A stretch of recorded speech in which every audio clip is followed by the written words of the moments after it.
ભોજરાજભાઈ કનુભાઈ વાળા, અમરેલી. અમને આજ રોજ 30 તારીખના રોજ આ જાણ થતાં સાંજના સમયે કે ભાઈ આવી રીતના ગાડી નીકળે છે, તો અમે બધા ગૌપ્રેમીઓ લાઠી ચોકડી બાયપાસ ઉપર એની વોચ રાખેલ હતી.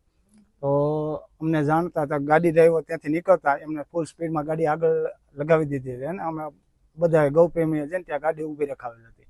ત્યારબાદ અમે ડ્રાઈવરને પૂછતા કે ભાઈ આ ગાડીમાં શું છે એમ, તો ડ્રાઈવરે કીધું ખાલી છે. પણ ત્યારબાદ અમને તપાસ કરતા એવું જાણવા મળ્યું અંદરથી કે ભાઈ એમને કે ભેંસો ભરેલી હતી, મૂંગા પશુઓ હતા અને 11 ભેંસો જેવું હતું. એટલે અમે ડ્રાઈવરને પૂછ્યું અને બધી પૂછપરછ કરતા તેમણે જણાવેલ હતું કે ભાઈ મેં સાવરકુંડલાથી ભરેલ અને ભરૂચ લઈ જાઉં છું અને કપાત માટે આ ભેંસો બધી જાય છે એમ, એવી રીતની જાણ થઈ. ત્યારબાદ અમે તંત્રને જાણ કરેલી.